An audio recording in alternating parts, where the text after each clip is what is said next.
The air in the ITV studio was a peculiar blend of stale champagne and simmering anticipation. It was the kind of atmosphere unique to British chat shows, a veneer of boisterous, laddish bonhomie stretched taut over a deep well of unspoken rules and class-conscious tension. At the center of this universe was Jonathan Ross, the king of this particular hill, with his signature flamboyant suits and a laugh that could curdle milk. His guest, perched on the plush, blood-red sofa, was Meghan, the Duchess of Sussex. She was a vision of calibrated elegance in a cream-colored, tailored dress, a smile fixed on her face that didn't quite reach her eyes. It was the final stop on a whirlwind UK tour to promote her new philanthropic venture, a multi-platform initiative named Archetypes Unbound, aimed at dismantling stereotypes for women and girls. The first 15 minutes had been a masterclass in tightrope walking. Ross, all cheeky grins and winking asides, had probed the edges of royal life. He'd asked about Harry, about the kids, about the challenges of relocating to California. Meghan had parried each query with the polished grace of a seasoned diplomat, her answers a blend of personal anecdote and pre-approved talking points.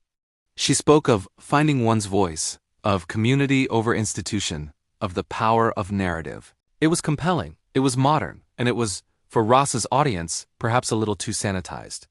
A producer's voice, slick with excitement, whispered in his ear, "Push her. The ratings are flat.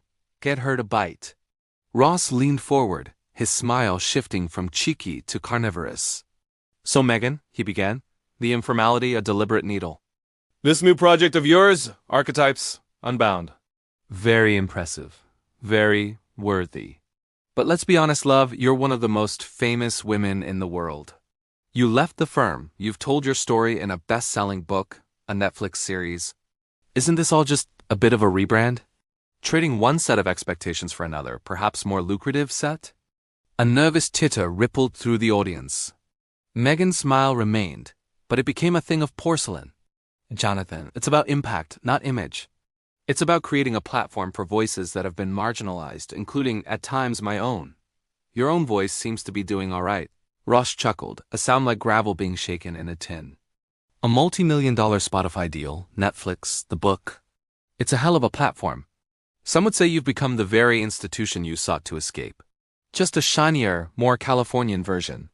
He paused, letting the accusation hang in the air.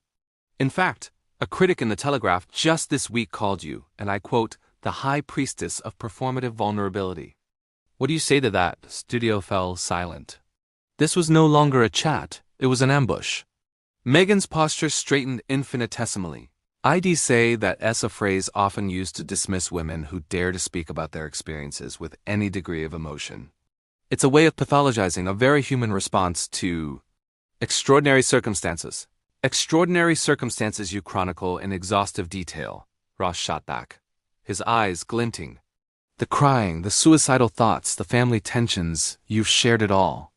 And now you're building an empire on the back of that story. Isn't there a dissonance there? A conflict between the private pain and the public profit?" Meghan's composure began to show its first fine cracks. The carefully curated calm fractured, revealing a flash of raw, indignant anger. That is a profoundly cynical, and frankly misogynistic interpretation of a woman attempting to control her own narrative. Misogynistic? Ross feigned shock, leaning back and appealing to the audience. "Blimey, that's a strong word. I'm just asking the question everyone's thinking. You can't sell your story and then get cross when people want to talk about the price tag.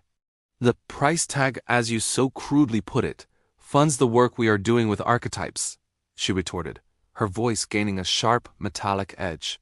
"Work that supports shelters for abused women, legal funds for mothers in custody battles, educational programs for girls. The story you seem so eager to reduce to gossip is the engine for tangible change. Or is that not worthy enough for your show?"